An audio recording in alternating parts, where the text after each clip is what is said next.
అబ్బో ఇక్కడ కేజీ చీరలు కొంటే అర కేజీ చీరలు ఫ్రీ అంట. మంగళ్య షాపింగ్ మాల్, కేజీల్లో సేల్, టన్నుల్లో ఆనందం. అవసరమైతేనే ఇంకోటి, నేను ఇన్ఫార్మల్ గా తీయట్లేదండి ఫిలిమ్స్. అంటే ఇప్పుడు నా సినిమాలో ఒక నలుగురు స్నేహితులు కలిసి గోవాకు ఏదైనా ఎక్కడికైనా వెళ్తే వాళ్ళ మధ్యలో చాలా ఫార్మల్ ఫార్మల్ గా వచ్చేస్తాయి. అరే తాగినావా, ఏంద్రావా, బీర్ కేసు తీసుకొచ్చినావా, నార్మల్ గా ఉంటది. లేదంటే ఒక అబ్బాయి అమ్మాయి ప్రేమలో పడుతుంటే కాలేజ్ లవ్ స్టోరీ ఉంటే అలా ఉంటది. నా పాత్రలు స్వతహాగా ఇప్పుడు మనలో చూస్తే అతను ఆర్టిస్ట్, ఆ అమ్మాయి ఫోటోగ్రాఫర్, ఇందులో వీళ్ళిద్దరు రచయితలు. ఆ మొదటి అబ్బాయి మ్యూజిక్ నేర్చుకుంటూ ఉంటాడు. సో ఎంతో కొంత కళ, కొంచెం అలవాటు ఉన్న వ్యక్తి మాట్లాడే విధానం వేరే ఉంటుంది. నేను స్టార్టింగ్లో అందుకే సార్ అనింది, అంటే ఆ డైలాగ్స్ మీరు తీసుకునే కథలకి ఆ పాత్రలకి కరెక్ట్గా సరిపోతాయి అని చెప్పి నేను అందుకే అనింది. అండ్ మీరు ఇందాక మధురం ప్రస్తావన తీశారు కాబట్టి నాకు ఒక క్వశ్చన్ సార్. మధురం సినిమాలో స్టార్టింగ్లోనే సావిత్రి గారి ప్రస్తావన వస్తుంది. అండ్ మీరు ఈ సినిమాలో ఒక హీరోయిన్ క్యారెక్టరేషన్ రాసిన విధానం చాలా అద్భుతంగా ఉంది. అంటే ఆమె గురించి చెప్పడానికి అంత పెద్ద కథ ఉంది, అంత పెద్ద క్యారెక్టరేషన్ ఉంది, అంత గొప్ప మనిషి ఆమె. సో మీకు అప్పుడే ఆమె మీద అంత ప్రేమ ఉన్నప్పుడు, ఇంత స్ట్రెంత్ ఉన్నప్పుడు మీరెందుకు సావిత్రి గారి బయోపిక్ గురించి ఆలోచించలేదు, లేదా ఆలోచించారా? జెన్యున్లీ స్పీకింగ్, ఆ గార్లపాటి పల్లవి గారి అభినేత్రి సావిత్రి పుస్తకం చదివిన వెంటనే ఓకే, అరే ఇది సినిమాగా తీస్తే బాగుంటుంది అని అనుకున్నా. ఓకే, చదివిన వెంటనే అలా అనుకున్నాను. షార్ట్స్ కూడా ఆవిడ ఎప్పుడైనా మామూలుగా సావిత్రి గారు నిర్ణయం తీసుకున్నప్పుడు ఆమె లెఫ్ట్ హ్యాండ్ సౌత్ పా కాబట్టి ఎడమ చేత అలా బిగిస్తుంది. సో డాలీ ఇన్ షార్ట్స్ ఇవన్నీ నేను జనరల్గా ఊహించుకున్నాను అది చదివినప్పుడు. అప్పుడు ఆబ్వియస్లీ అది నాగి తీశాడు. It's in very good hands అన్నట్టు. ఓకే. ఇప్పుడు మళ్ళీ పల్లవి గారిది నేను సుబ్బలక్ష్మి గారి, ఎంఎస్ సుబ్బలక్ష్మి గారి బయోగ్రఫీ చదువుతున్నాను. ఇప్పుడు నేను అనుకుంటున్నాను నేను తీస్తే ఎలా ఉంటుంది అని. ఇన్ఫాక్ట్ అనంతగానే వస్తుంది మైండ్లో, ఎందుకంటే ఆ అమ్మాయికి కూడా కర్ణాటక వచ్చు, అది ఇది అంతా. రేపు అది ఎవరైనా తీస్తే తీయచ్చు. మీదే నెక్స్ట్ ప్రాజెక్ట్ అవ్వచ్చా? లేదు, నా నెక్స్ట్ ప్రాజెక్ట్ వేరే ఉంది. ఓకే, అడుగుతాను సార్, దాని గురించి అడుగుతాను. అండ్ ఇప్పుడు ఈ అనంతిక క్యారెక్టర్ ఏదైతే ఉందో, ఆ అమ్మాయి అంటే తర్వాత కాలంలో మీరు ఒక మాట అన్నారు ప్రెస్ మీట్లో మాట్లాడుతూ, నువ్వు ఇలాగే ఉండు, ఈరోజు ఏదైతే నీ స్ట్రెంత్లా అనుకుంటున్నావో, ఈ క్యారెక్టర్ కోసం నాకు డబ్బులు కూడా వద్దని చెప్పి నువ్వు నిలబడ్డావో, ఒక మంచి పాత్రను తీసుకోవాలి, ఒక మంచి కథను తీసుకోవాలి, ఆ కథలో నేను భాగం అవ్వాలి అని చెప్పి నువ్వు నిలబడ్డావు చూడు, నువ్వు ఇలాగే ఉండు అని చెప్పి మీరు అన్నారు. బట్ సినిమా ఇండస్ట్రీ అలా ఉంచుద్దంటారా? అలా ఉంచదు కాబట్టి ఆమె నేను ఉండు అంటున్నా. అంతే కదా. ఇప్పుడు సినిమా ఇండస్ట్రీ నా చేతిలో లేదు. ఆ అమ్మాయితో నేను ప్రయాణం చేశా కాబట్టి ఆ అమ్మాయికి నేను ఎంత చెప్పగలను అంతే చెప్పాను. ఓకే, మిగతాదంతా ఇంకది కాలం. అండ్ మీరు ఎలా ఉండగలుగుతున్నారు? నేనా అంటే 2000 ఇయర్ తప్పు అయితే సారీ సార్, 2012 మధురం, 2012 బ్యాక్ స్పేస్, 2014 మధురం, 2018 మను, అవును, 2025 8 వసంతం. సో ఈ మొత్తం జర్నీలో మీరు ఎక్కడా కూడా మీరు అనుకున్న ఆ లైన్ అయితే దాటలేదు. సో మీరు ఎలా ఉండగలుగుతున్నారు? It is just the way I am. లేదు సార్, అంటే ఇంకోటి చెప్తాను, మీరు అడిగారు కాబట్టి చెప్తున్నాను. అంటే మళ్ళీ ఏదో ఏది మాట్లాడినా ఏదో అర్గన్స్ అది ఇది అని అనుకుంటారు. నిజం ఏంటంటే, అంటే తనని తను గుర్తించుకున్న వ్యక్తి ఈ ప్రపంచం నుంచి గుర్తింపు కోరుకోడు సార్. నాకు ఫార్చునేట్లీ డీప్ స్పిరిచువాలిటీ, ఆధ్యాత్మికత ఇట్లాంటి వాటిల్లో నేను ఆల్మోస్ట్ ఒక 6-7 ఇయర్స్ నుంచి ఉంటున్నాను సార్. సో నేనేంటో నాకు తెలుసు, నా బలం ఏంటో తెలుసు, నా బలహీనత ఏంటో తెలుసు, మంచితనం ఏంటో తెలుసు. సో నాకు ఒక ఆరోగ్యకరమైన సంబంధం ఉంది. ఇది తెలిసినప్పుడు నేను ప్రపంచం నుంచి ఏది కోరుకోను. అలాంటప్పుడు మరి ఎందుకు సినిమా తీస్తున్నావు అని అడగచ్చు. Exactly, I'll come there. అంటే నేను సినిమాని ఒక రెస్పాన్సిబిలిటీ అనుకుంటా, ఒక కాంట్రిబ్యూషన్ అనుకుంటా. అంటే నేను ఇప్పుడు ఇంతకుముందు మీకు చెప్పాను, ఎక్కడో ఎవరో కన్నీళ్ళు తుడుచుకున్నారు.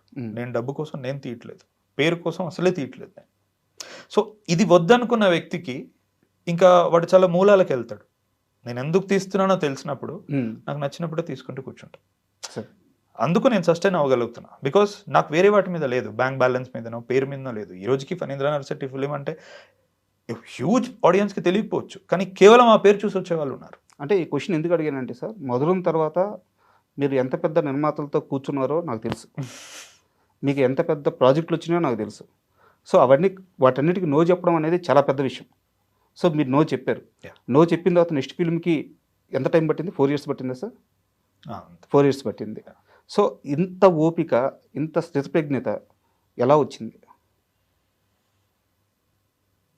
అంటే ఏది ఉంటుంది ఏది ఉండదు అనేది తెలుసుకున్నప్పుడు ఆటోమేటిక్గా మనం నిలబడగలుగుతాం. అంటే దేని వెనక నువ్వు పరిగెడితే ఎంతున్నా అది మళ్ళీ మారుతుందో, ఏదైతే నువ్వు పట్టుకొని కూర్చున్నప్పుడు చివరి వరకు అది ఉంటుందో నీకు తెలిసినప్పుడు నీకు ఆటోమేటిక్గా ఆ శక్తి వస్తుంది. స్థిమితంగా ఉండగలిగే శక్తి నీకు వస్తుంది. ఎందుకంటే ప్రపంచం చాలా మట్టుకు వేటి వెనుక పరిగెడుతూ ఉంటుంది.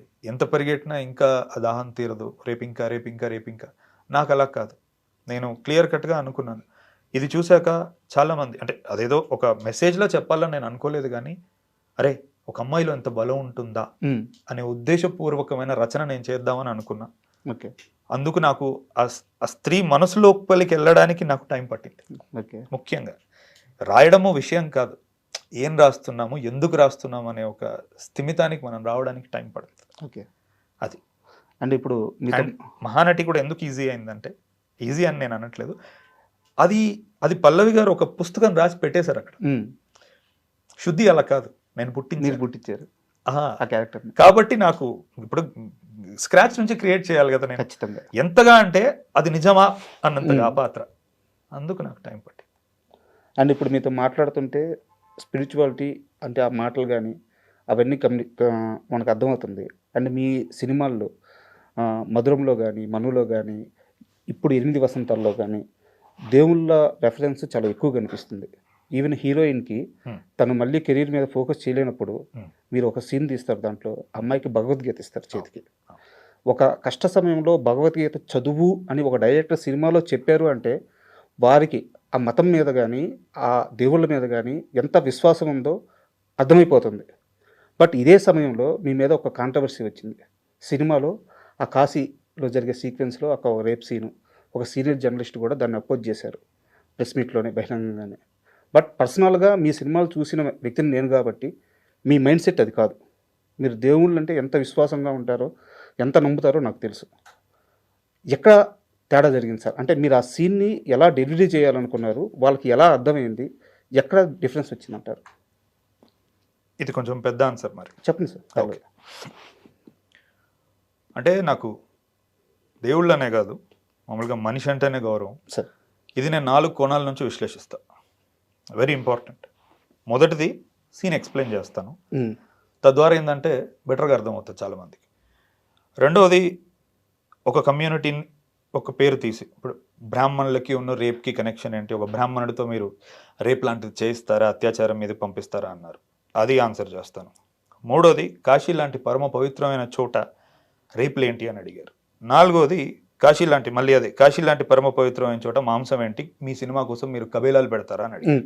ఈ 4 కోణాలు నేను ఇప్పుడు స్పృశించి మాట్లాడతా, అందుకే it's going to be a very long answer.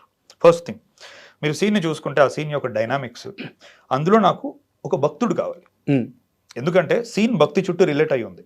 నువ్వు ఇప్పుడు ఒక దుర్గామాత విగ్రహాన్ని కానీ ఇంట్లో పూజ జరుగుతుంటే తిరిగి ఆ సీన్ కనెక్షన్లో వాళ్ళ భార్య అతనికి కాల్ చేసి ఆర్తి అయిపోయింది, మీరు ఎక్కడున్నారు దర్శనం కోసం అని అడుగుతారు. అడగడం వల్ల మనకి ఇప్పుడు సీన్ ఓపెనింగ్ నుంచే భక్తులు కావాలి మనకి, భార్యాభర్తలు ఇద్దరు. ఓకే. అండ్ భక్తి అనేది ఏ ఒక్కరి సొత్తు కాదు, ఏ ఒక్క కులం యొక్క సొత్తు కాదు. సాయంత్రం ఎవరైనా సరే ఇంట్లో దీపం ముట్టించి ఆరాధన అనేది ప్రతి ఒక్కరు చేస్తారు. అండ్ కాశీ లాంటి చోట ప్రతి ఒక్కడి నుదుట మీద బొట్టు ఉంటుంది, పడవ నడిపేవాడి దగ్గర నుంచి అరటిపళ్ళు అమ్మేవాడి వరకు. నేను కాశీకి 2 సార్లు వెళ్ళాను, వెళ్ళిన ప్రతిసారి నేను 10 రోజులు ఉన్నాను. సో ఇంకోటి రుద్రాక్షలు అనేది చాలా సహజం అక్కడ వేసుకోవడం. సో ఇప్పుడు నేను క్యారెక్టర్ని అలా డిజైన్ చేసుకున్నాను. ఇది నేనే ఒక కమ్యూనిటీని భంగపరచడానికో వాళ్ళ మీద ఇది కానే కాదు. నాకు భక్తుడు కావాలి. అండ్ కంటికి భక్తుడు ఎలా కనపడతాడు, ఒక విగ్రహానికి పూజ చేయడం, పొట్టు పెట్టుకోవడం, ఏదో ఒక మాల వేసుకుంటే వాడికి భక్తి ఉందని నువ్వు నమ్ముతావు. అలా నేను క్రియేట్ చేశాను. ఇంకోటి, అసలు నేను ఫస్ట్ బ్రాహ్మణులను తక్కువ చేసి చూపించానడానికి ఆధారం లేదు అక్కడ. ఎందుకంటే ఆ అమ్మాయి అతని గొంతు పట్టుకుని ఏమంటుంది, అందరూ మగాళ్ళు ఒకలా ఉండరని నమ్మి నీతో వచ్చానంట తప్ప అందరూ బ్రాహ్మణులు ఒకలా ఉండరని నమ్మి నీతో వచ్చాను అమ్మాయి అనదు. సో ఇప్పుడు అక్కడ సీన్ ని మనం కొంచెం మతి స్థిమితం సరిగ్గా ఉన్న వాళ్ళకి చూస్తే ఎటువంటి మనోభావం దెబ్బతినకుండా చాలా క్లియర్గా అర్థమవుతుంది అతను ఏం చెప్తున్నాడు అనేది. ఓకే. ఇంకోటి, సనాతన ధర్మం గురించి క్వశ్చన్ వేస్తే, ఒక ఆడపిల్లని దుర్గామాతతో పోల్చి ఒక అమ్మవారి స్థాయికి నేను తీసుకొద్దాం అనుకొని రాసిన సీన్ అది.